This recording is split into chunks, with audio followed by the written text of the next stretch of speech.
Na videoaula de hoje, vamos fazer ela um pouquinho mais curta, né, e conseguir chegar até os sétimos anos é extremamente importante, porque daí a gente vai tirando as dúvidas, vai respondendo o que vocês estão nos enviando e a gente consegue, assim, ter uma comunicação bem melhor. Quem mandou esse questionamento, até eu disse para o Lucas, foi o Lucas Zimmer, até eu disse: "Olha, a gente pode fazer uma videoaula, eu posso te explicar", porque se vocês têm dúvida e há a oportunidade da gente ter, uma conversa, eu tranquilamente posso atender, né, até eu disse: "Pode aceitar uma chamada de vídeo e assim eu posso responder as dúvidas de vocês". Às vezes até no dia que vocês estão lendo o texto surgiu uma dúvida, me enviem e a gente já consegue explicar no mesmo momento. Então eu quero aproveitar a videoaula dessa semana para ajudar no texto que vocês receberam e que ficaram essas dúvidas, mas ao mesmo tempo trazer alguma pequena novidade em relação às atividades e o texto que vocês estão recebendo nessa semana do dia 19 até o dia 23 de outubro. As perguntas e o questionamento que o Lucas colocou, eu acredito que deva ser dúvidas de quase todos vocês, né? Primeiro ele disse assim, perguntou, né? O que é IBGE? Bom, o IBGE é o Instituto Brasileiro, né, de Geografia e Estatísticas do Brasil. Então o IBGE ele faz todos os apontamentos em relação ao nosso país enquanto território. Tudo o que acontece nele, né?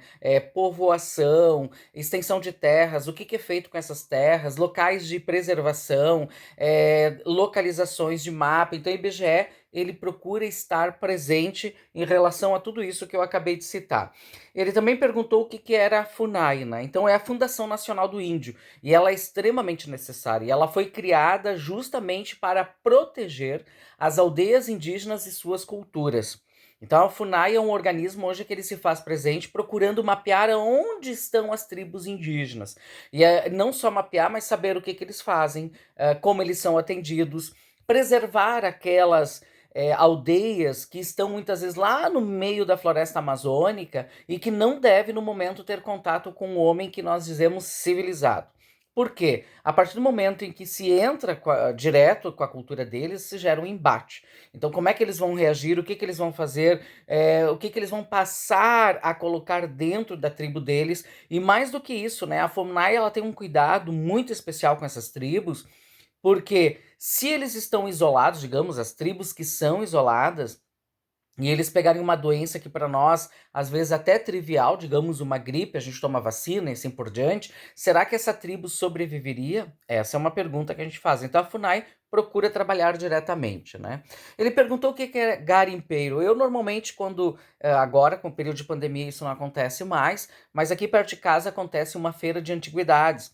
E às vezes eu até brincava, né? Convidava minha irmã para tomar chimarrão e eu dizia para ela: vamos lá garimpar, vamos lá procurar alguma coisa interessante. Até porque nessa feira eles vendem discos de vinil, que eu adoro escutar, e às vezes eu ia lá garimpar, procurar discos dos quais eu gosto, né, de músicas que eu gosto. Então os garimpeiros aqui no Brasil eram aqueles que saíam em expedições, Brasil adentro, à procura de locais que oferecessem a possibilidade de ter metais preciosos. Em primeiro lugar, o próprio ouro. Depois, os garimpeiros também de pedras preciosas. Então, eles saíam procurando, faziam pesquisa no nosso território, e quando eles encontravam lá, eles começavam então a formar as minas, começavam então a cavar buracos, ou então eles faziam os estudos do rio para ver se não havia ouro no próprio rio, que desce das encostas, e aí eles iam garimpando, tirando, né? Além de pesquisar, eles iam tirando esse ouro desses locais. Isso é garimpar. Ele também ali teve uma dúvida sobre a questão do Eldorado, porque no primeiro momento, quando eles encontram ouro aqui no Brasil, eles não vão dizer eu encontrei ouro em Minas Gerais. Essas terras nem eram nomeadas no primeiro momento. O que eles faziam então, né? Nós encontramos ouro em tal local, é o nosso Eldorado, é o local dourado, é o local onde tem ouro. Porque existia até algumas lendas europeias, e aí eu não vou conseguir aprofundar, principalmente no nosso vídeo, de que aqui haviam cidades, aqui na América, cujas calçadas, inclusive, eram feitas de ouro. E aí se chamava a cidade do Eldorado, a cidade do ouro, que na verdade é uma derivação da língua espanhola. Então essa procura pelo ouro era ir para a região aonde o ouro aflora, né? Onde é Eldorado. E aí ele perguntou também o que seria invasora, né? É invadir. é ir lá e tomar conta, que é algo que a gente está refletindo também ao longo das nossas aulas. Porque a partir do momento em que eu chego nessas terras e tem os nativos brasileiros, como eu já falei, morando aqui, que são os verdadeiros donos da terra, teoricamente, inclusive, o que se encontra nela deveria ser deles. Mas como os europeus vêm de fora, entram no nosso território e acabam encontrando não só ouro, mas pedras preciosas, o que nós vamos ter? Uma invasão. Eles invadem. Nós hoje em dia às vezes falamos sobre isso também, né? As terras ali foram invadidas, construíram casas no local que não deveria construir, invadem a Amazônia, fazem as plantações, então as invasões ainda elas continuam. Mas, e referente ao nosso texto, é os europeus que vêm para cá, principalmente os portugueses e os espanhóis, começam a invadir essas terras e tirar tudo aquilo que existia de bem precioso. Que, aliás, o metal dourado, né, maleável, que não enferruja, que pode ser usado para muitas coisas, era super valorizado. Então, o que eles mais procuravam era isso. Será que para deixar no Brasil? Claro que não. Né? Principalmente para levar lá para a Europa. Então, essa riqueza toda não fica aqui. No texto que vocês receberam, lá tem uma imagem mostrando, inclusive, uma das igrejas aqui no Brasil, onde ela foi folheada a ouro, né? Então, folhear a ouro não significa que é totalmente de ouro. Primeiro se fazia a imagem ou em madeira ou em barro, e depois então se pigmentava com uma folha de ouro por cima. É como se eu pegasse a minha mão e forrasse ela com uma folha de ouro. Então não é ouro maciço, mas o ouro ia em larga escala. Vocês vão ver lá que tem algumas informações referente a isso, né? Ele também perguntou o que é excludente. É excluir, tirar, colocar de lado, né? E aqui, principalmente o texto, ele se refere a quem? Excluir os nossos nativos brasileiros. Então nós temos os indígenas e eles têm que ser excluídos da participação, principalmente a política. Então quem toma as decisões são os representantes que vêm da Europa para cá, no nosso caso do Brasil, os portugueses, eles que decidem tudo que pode ser feito aqui ou não. E, consequentemente, nós temos a certeza de que os indígenas não poderiam, no primeiro momento, opinar sobre nada. Aliás, né, em quase nenhum momento os indígenas tiveram o direito de opinar durante o período da colonização, e hoje também acontece isso. Tanto é que a gente vê nas reportagens as aldeias indígenas sendo invadidas, porque existem muitas pessoas que ainda querem ir para essas terras sem preservar elas, simplesmente para invadir e pegar o que tem lá de precioso. E quando eu falo de precioso, hoje em dia não é a madeira só em si, embora também tenha essa extração, mas é principalmente a procura do ouro e também a procura de pedras preciosas, tá? Aí ele perguntou também o que é o censo, né? O censo, normalmente, ele é para averiguar o que existe em um determinado país, e no nosso caso, o censo aqui realizado em questão de número de pessoas. Quantas pessoas existem, quantas pessoas existem numa cidade, num bairro, então se faz um censo. E aí nós temos pessoas autorizadas que, em nome do governo, chega na nossa casa, muitas vezes bate e se apresenta dizendo: eu vim fazer o censo. Quer dizer, quantas pessoas moram aqui, quantos trabalham, qual é a realidade de vocês, o que vocês usam que é do governo, vocês têm acesso à saúde, à água. Algumas vezes eles até perguntam, existe banheiro dentro da casa? Porque por incrível que pareça, em pleno século XXI, nós temos muitas casas que sequer têm banheiro, né? E aí nos surpreende a gente saber sobre isso. Então eles buscam saber a realidade das famílias dentro do país, dentro de um estado, dentro de um bairro, e saber quantas pessoas moram lá, quantas pessoas compõem uma comunidade, qual é a realidade dessa comunidade. Então o censo ele procura fazer isso. Eu espero ter ajudado, eu espero ter esclarecido. Qualquer coisa nos solicitem, mas eu falei que eu não ia terminar o vídeo sem trazer também uma novidade. A gente fala muito do ouro, que ele era extremamente precioso, né? E eu vi algumas trocas que eram realizadas e eram feitas, e principalmente as famílias mais abastadas e ricas do período colonial, eles queriam muito imitar aquilo que se tinha lá na Europa. Então, o que tem na Europa que para nós tem um valor muito grande?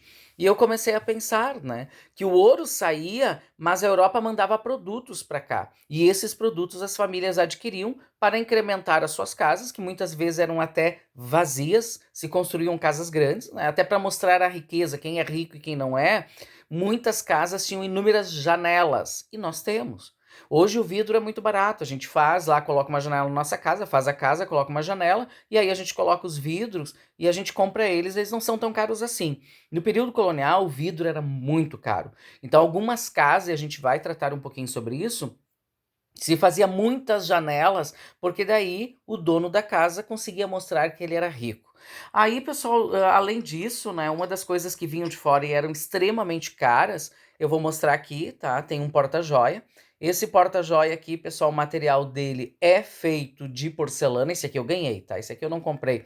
E toda a pintura que vocês estão vendo ali é ouro que foi transformado em tinta. Tá? Esse aqui, sim, pela antiguidade, ele é muito antigo, tá? Ele tem duas pombinhas.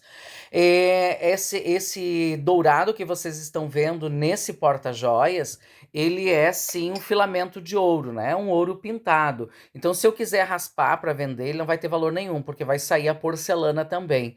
Então, não tem um valor comercial, ele só foi pintado, pincelado. Então, aqui nesse porta-joia, né, tem o mínimo do mínimo do mínimo de um pedacinho de ouro. Mas daí eu me lembrei que a porcelana era extremamente cara, né? A porcelana era algo que era complicado de comprar. Boa parte das famílias aqui usavam utensílios de barro ou utensílios de madeira. E aí, aos pouquinhos, começa a entrar até utensílios de ferro, que não eram tão caros, principalmente em relação às panelas, os caldeirões que eram usados dentro das cozinhas. E as famílias mais refinadas, elas acabavam tendo, então, a porcelana, né? Essa porcelana, aqui eu estou mostrando para vocês uma manteigueira.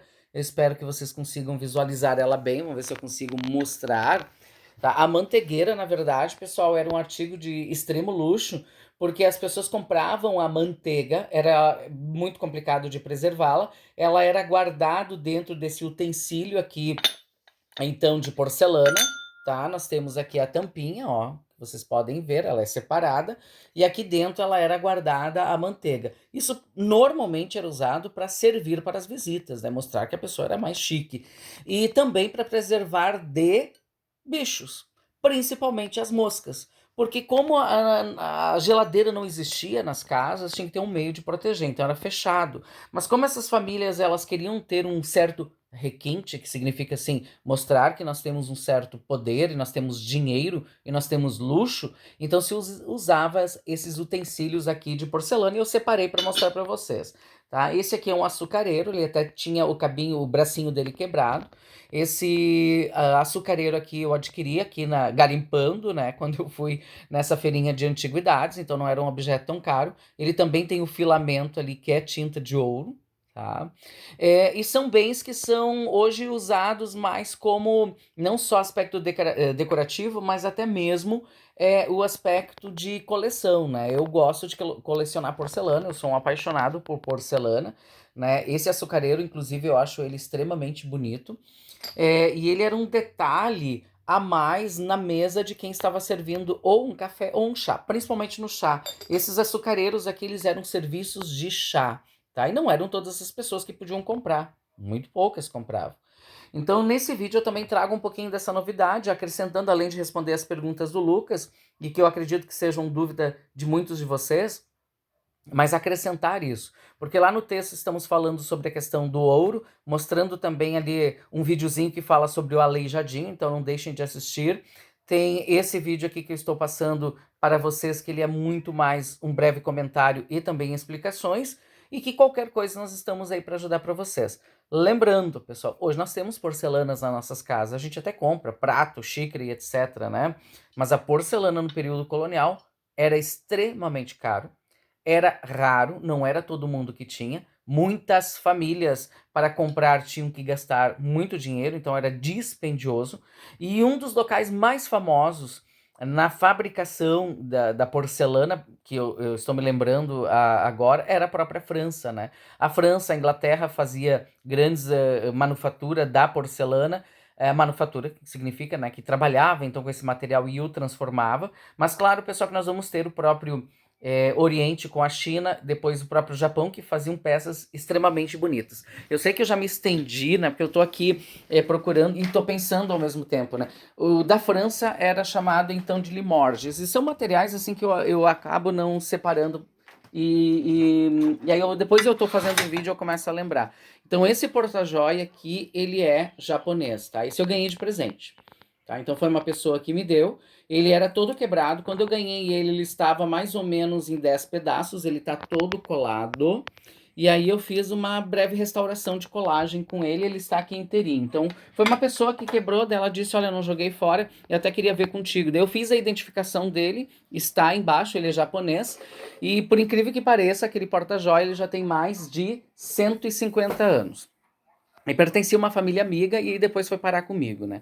E para encerrar o vídeo, então, que eu falei de Limoges, porque Limoges ficou famoso por fazer a porcelana pintada à mão. Então ela era muito cara. Primeiro ela fazia a porcelana para os reis franceses e depois começa a ir para o mundo inteiro, né? Então esse vaso aqui, pessoal, que tem o filamento aqui de ouro na parte de baixo também, que já está desaparecendo aos pouquinhos, mas que também não tem valor comercial. E aí eu acabei vindo aqui mostrar para vocês porque durante o vídeo foi uma coisa que eu não preparei, mas que me veio na cabeça. E esse vaso aqui eu também ganhei de presente, então eu cuido dele com muito carinho, ele é pintado à mão. E Limoges ficou famoso justamente por isso, né? Por fazer as suas porcelanas pintadas à mão. Eu encerro o vídeo dizendo que a gente deixa um abraço para vocês, tanto eu quanto a professora Márcia, e que esses vídeos possam ajudar vocês. É uma reflexão, é um pensamento, gostaríamos de estar presentes em sala de aula, no momento não é possível, então vamos usando as aulas para a gente começar a pensar como eram as relações desse mundo, como é que as pessoas se viam. Hoje eu tenho esses objetos de porcelana na minha casa, até porque vários deles eu ganhei, tá? Não são coisas que eu acabei comprando. Mas daí uma das coisas que eu lanço pergunta, se eu tivesse nascido lá no século 17 e 18, será que eu teria esses objetos de porcelana? Nunca, nem pensar, né? Então eu tenho aqui o meu local onde eu guardo tudo que eu ganho, e aqui vocês podem ver que tá a minha coleção de porcelanas, inclusive com né, outras mantegueiras, algumas xicrinhas, de pessoas que até quebrou. Aqui nós temos um açucareiro que quebrou a tampa e a pessoa acabou me dando e veio para minha coleção. Então, pessoal, a gente acaba utilizando até mesmo o que a gente tem na nossa casa, mas eu gerando essa reflexão, que se eu tivesse nascido naquela época, eu não teria nenhum desses. Primeiro que eu não ia ter condições de comprar. Segundo lugar, que só as famílias muito ricas é que tinham. E eu vou deixar bem claro que mesmo se eu nascesse no século 17 ou 18, sendo professor, não ia ter dinheiro para comprar isso. Mas, pessoal, é o mundo e as suas relações. Espero que o vídeo ajude vocês a fazerem uma reflexão. Abraço a todos e até a próxima aula.